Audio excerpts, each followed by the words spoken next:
नमस्कार friends, exam updates YouTube channel पे आप सभी लोगों का स्वागत है। उम्मीद करता हूं कि आप सभी लोग अच्छे होंगे और स्वस्थ होंगे। आपकी जो तैयारी है टायर 2 की सम आईसीआर टेक्नीशियन की बहुत अच्छी चल रही होगी, जो आपकी परीक्षा 8 जनवरी 2024 को कंडक्ट करानी है 3 सिटी में। फ्रेंड्स, आपका जो टायर 2 है उसमें आपका एक सब्जेक्ट है, सेगमेंट है सामाजिक विज्ञान। तो इस वीडियो के माध्यम से फ्रेंड्स आपके सामाजिक विज्ञान के कुछ महत्वपूर्ण प्रश्न हैं जो हम पढ़ेंगे, जो आपके विगत वर्षों में किसी न किसी सरकारी परीक्षा में आ चुके हैं। वही प्रश्न हमने लिए हैं। तो ये वीडियो आपकी बहुत महत्वपूर्ण रहने वाली है। आपसे रिक्वेस्ट है वीडियो पूरा देखिए। आपके 100% इसमें से 2-1 प्रश्न जरूर फंसेंगे समाज विज्ञान में। चलिए फ्रेंड्स, वीडियो स्टार्ट करते हैं।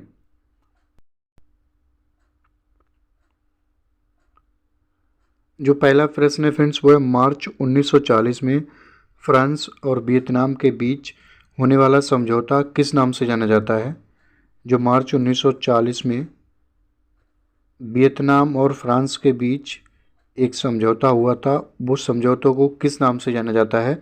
आपके जो ऑप्शन है, ए है जिनेवा समझौता, बी हनोई समझौता, पेरिस समझौता, या फिर डी इनमें से कोई नहीं। तो आपका जो सही इसका जवाब हो जाएगा फ्रेंड्स, आंसर होगा हनोई समझौता।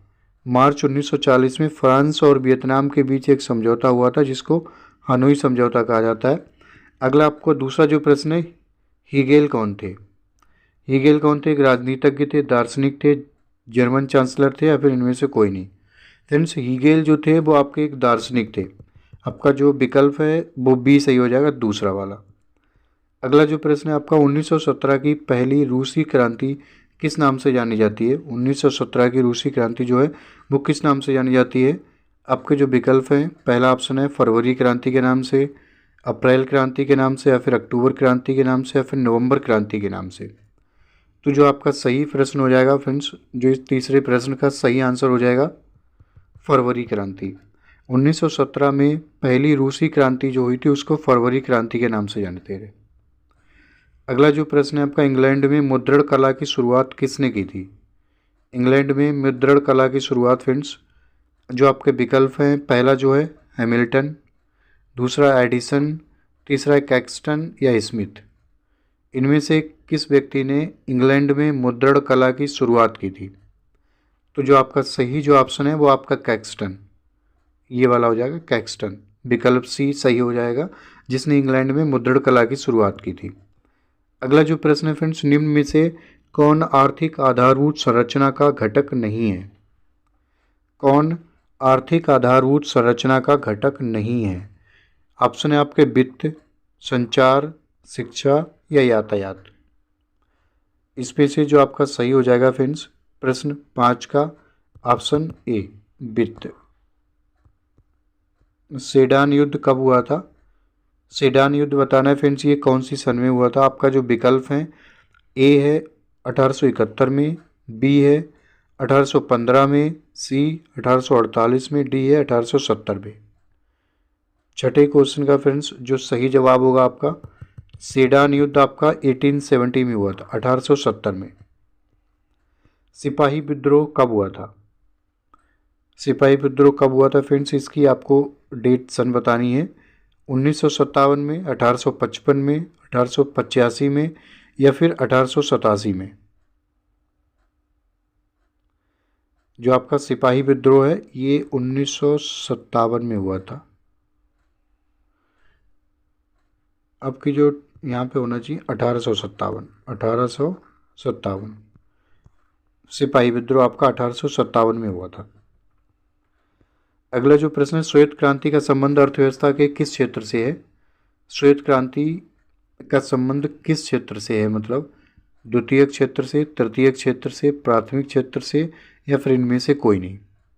श्वेत क्रांति का संबंध अर्थव्यवस्था के किस क्षेत्र से है फ्रेंड्स, तो आपके अर्थव्यवस्था के प्राथमिक क्षेत्र से है श्वेत क्रांति का संबंध। अगला जो प्रश्न है, लाल सेना का गठन किसने किया था। लाल सेना का गठन जो था वो इनमें से किस व्यक्ति ने किया था। जो आपके विकल्प है, ऑप्शन है, पहला जो ए ऑप्शन है कार्ल मार्क्स, बी है स्टालिन, सी है ट्राटस्की। जो लाल सेना का गठन है फ्रेंड्स वो आपके जो पहला वाला ऑप्शन है ए, कार्ल मार्क्स ने किया था, कार्ल मार्क्स ने।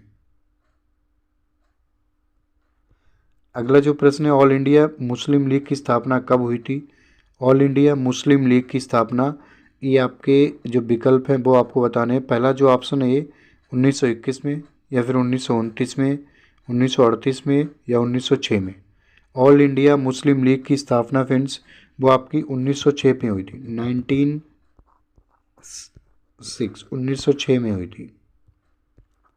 पृथ्वी के कुल जल का कितना प्रतिशत जल महासागरों में, मतलब पृथ्वी पे जो भी आपका टोटल 100% जल है उसमें से कितना प्रतिशत जल है वो महासागरों में है आपका?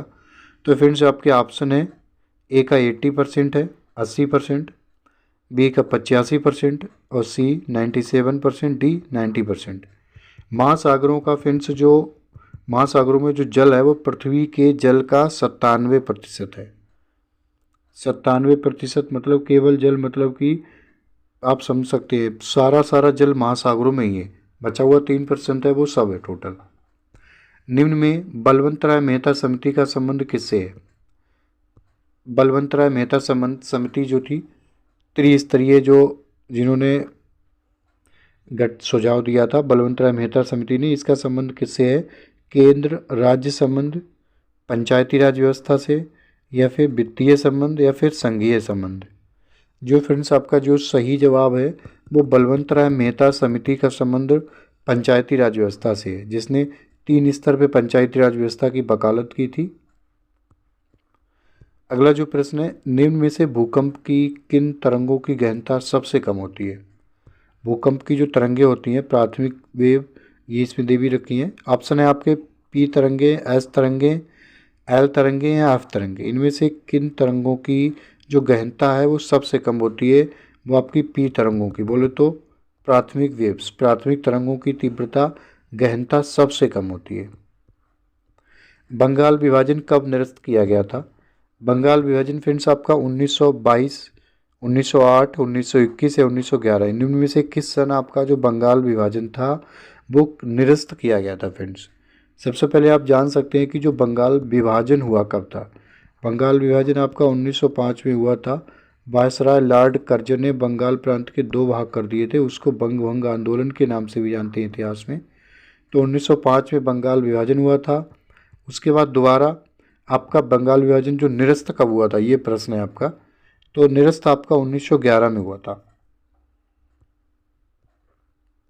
धर्म को संप्रदाय का मुख्य आधार कौन मानता है? धर्म को संप्रदाय का मुख्य आधार कौन मानता है?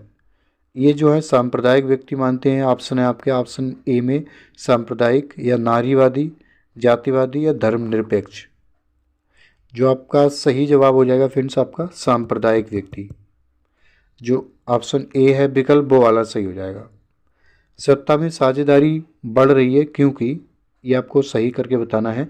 सत्ता में साझेदारी बढ़ रही है क्योंकि ये विविधता को बढ़ाती है, देश की एकता को कमज़ोर बनाती है, नहीं ये तो सही नहीं है।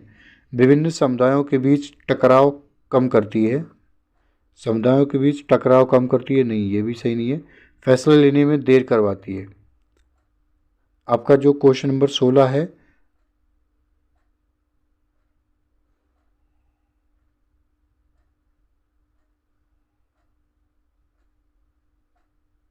ये फ्रेंड्स आपका जो क्वेश्चन नंबर 16 है वो हमने पहले बोला था, इसका जो सही ऑप्शन है विभिन्न समुदायों के बीच टकराव कम करती है, ये कम होना चाहिए यहाँ पे। विभिन्न समुदायों के बीच टकराव कम करती है, इसका जो विकल्प सी है वो आपका सही हो जाएगा। अगला जो प्रश्न है 17वां, राष्ट्रीय आय का अर्थ क्या है? राष्ट्रीय जो नेशनल इनकम होती है उसका अर्थ क्या है? सरकार की आय, उत्पादन के साधनों की आय, पारिवारिक आय, सार्वजनिक उपक्रमों की आय। इनमें से कौन सी आय को राष्ट्रीय आय कहा जाता है फ्रेंड्स? तो आपकी जो सही मायने में इसका अर्थ है उत्पादन के साधनों की आय को राष्ट्रीय आय कहते हैं। जो आपका विकल्प बी है ऑप्शन वो सही हो जाएगा। अगला जो प्रश्न है आपका, फ्रैंकफर्ट की संधि कब हुई थी? ये आपका जो ऑप्शन दे रखे हैं 1784 में, 1791 में, 1803 में, 1871 में। कौन सी सन में हुई थी फ्रैंकफर्ट की संधि फ्रेंड्स? तो आपका जो ऑप्शन है डी ये सही हो जाएगा। 1871 में हुई थी, 1871 में। अगला जो प्रश्न है फ्रेंड्स आपका, किस अमेरिकी राष्ट्रपति ने यू डील लागू की थी, यू डील लागू की थी, यू डील लागू की थी किस अमेरिकी राष्ट्रपति ने? आपके जो ऑप्शन है friends, F G Roosevelt, Woodrow Wilson, Barack Obama, Abraham Lincoln. ये देखो बराक ओबामा तो अभी के हैं, ठीक है, ये तो नहीं है। और इनमें से आप Abraham Lincoln, Woodrow Wilson, F G Roosevelt. 19वां का जो सही जवाब है फ्रेंड्स वो आपका विकल्प ए सही होगा, एफ जी रूजवेल्ट, ये वाला एफ जी रूजवेल्ट ने अमेरिका में यू डील लागू की थी। अगला जो प्रश्न है, द्वितीय विश्व युद्ध के बाद यूरोप में किस संस्था का उदय आर्थिक दुष्प्रभावों को समाप्त करने के लिए हुआ था? द्वितीय विश्व युद्ध जब हुआ था उसके बाद यूरोप में एक ऐसी संस्था आई जिसका उदय, जिसका केवल मतलब इसकी स्थापना आर्थिक दुष्प्रभावों को समाप्त करने के लिए की गई थी। ऑप्शन है आपके सार्क, नाटो, ओपेक या यूरोपीय संघ। जो क्वेश्चन नंबर 20 है फ्रेंड्स वो आपका जो सही जवाब हो जाएगा वो यूरोपीय संघ। यूरोपीय संघ की स्थापना द्वितीय विश्व युद्ध के बाद आर्थिक दुष्प्रभावों को समाप्त करने के लिए की गई थी। हिंद चीन में निम्न में से कौन सा राष्ट्र शामिल नहीं है? हिंद चीन, नाम से ये नहीं पता चलता कि हिंद चीन मतलब हिंदुस्तान और चीन, ऐसा कुछ नहीं है। हिंद चीन में निम्न में से कौन सा जो राष्ट्र है वो शामिल नहीं है? वियतनाम, चीन, लाओस, कंबोडिया। देखो फ्रेंड्स ये हिंद चीन में वियतनाम, लाओस और कंबोडिया ये शामिल है, लेकिन जो शामिल नहीं है तो आपका चीन शामिल नहीं है। आपका जो विकल्प बी है वो सही हो जाएगा, चाइना शामिल नहीं है हिंद चीन में। अगला जो प्रश्न है, निम्न आर्थिक क्रियाकलापों में से कौन प्राथमिक क्षेत्र से संबंधित नहीं है? कौन जो है वो प्राथमिक क्षेत्र से संबंधित नहीं है? आपका जो ऑप्शन है मत्स्य पालन, खनन, बैंकिंग या वन। निम्न में से कौन है जो प्राथमिक क्षेत्र से संबंधित नहीं है फ्रेंड्स? क्वेश्चन नंबर 22 का देखो, मत्स्य पालन, खनन, वन ये सारे प्राथमिक क्षेत्र, लेकिन बैंकिंग है ये आपका तृतीय क्षेत्र से संबंधित है, तृतीय क्षेत्र से। भारत में किस प्रकार की अर्थव्यवस्था पाई जाती है फ्रेंड्स? भारत में किस प्रकार की अर्थव्यवस्था है? मिश्रित अर्थव्यवस्था, पूंजीवादी अर्थव्यवस्था, साम्यवादी या समाजवादी? फ्रेंड्स भारत में जो है ना वो मिश्रित अर्थव्यवस्था, पहले जो ऑप्शन है ए ये सही हो जाएगा।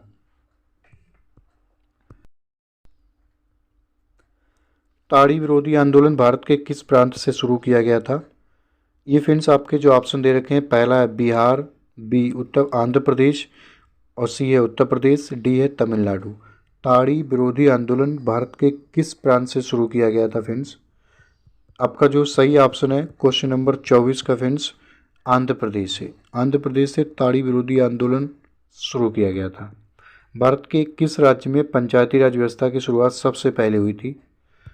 तो ये आपका पहला जो ऑप्शन है मध्य प्रदेश, उत्तर प्रदेश, पंजाब या राजस्थान। इसका जो सही जवाब होगा फ्रेंड्स डी, राजस्थान में सबसे पहले पंचायती राज व्यवस्था हुई थी, राजस्थान के नागौर में,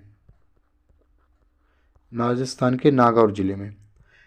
ग्राहक हमारी दुकान में आने वाला सबसे महत्वपूर्ण व्यक्ति है, वह हम पर निर्भर नहीं है, हम उस पर निर्भर हैं। ये कथन निम्न में से किन व्यक्तियों, निम्न में से किसका है फ्रेंड्स?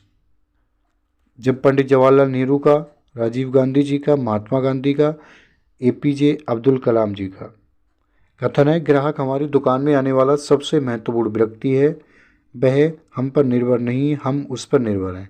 ये फ्रेंड्स आपका जो कथन बोला था आपका प्रश्न नंबर 26 का महात्मा गांधी, राष्ट्रपिता महात्मा गांधी जी ने बोला था ये कथन। आय तथा उपभोग का अंतर क्या कहलाता है? आय और उपभोग का अंतर क्या कहलाता है? विकल्प आपके दे रखे हैं, विनिमय, मुद्रा, बचत या निम्न में से कुछ नहीं। आय और उपभोग के अंतर को फ्रेंड्स क्या कहते हैं? वो आपका बचत कहलाता है। आय और उपभोग के अंतर को क्या कहते हैं? बचत। जो हमारी टोटल आय है 100 रुपया, ठीक है, मान लीजिए इसमें से आपने 99 रुपया खर्च हो गए, मतलब उपभोग कर दिए, कितना एक बचा, तो ये क्या है? बचत है। अगला जो प्रश्न है फ्रेंड्स, नेपाल में सप्तदलीय गठबंधन का मुख्य उद्देश्य क्या था? नेपाल में सप्तदलीय गठबंधन का मुख्य उद्देश्य क्या था?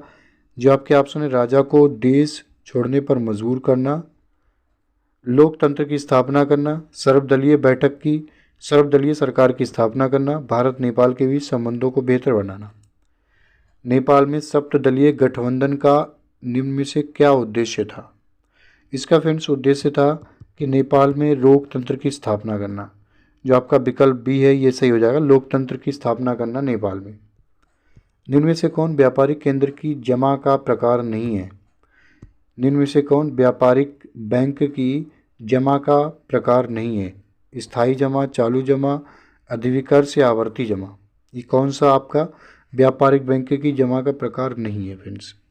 इसका जो सही ऑप्शन हो जाएगा आवर्ती जमा, विकल्प जो डी है वो सही हो जाएगा। अगला जो प्रश्न है, निम्न में से कौन रेशेदार फसल नहीं है फ्रेंड्स? रेशेदार फसल अब कपास होती है, पटसन होती है और गन्ना नहीं होती। गन्ना रेशेदार नहीं होता, जूट भी होता है। तो आपका जो सही विकल्प है फ्रेंड्स वो आपका गन्ना हो जाएगा, विकल्प सी। ये रेशेदार फसल नहीं होता गन्ना, बाकी सब होते हैं कपास, पटसन और जूट। सासाराम में निम्न में से किस ऐतिहासिक शासक का मकबरा है? किस ऐतिहासिक शासक का मकबरा है?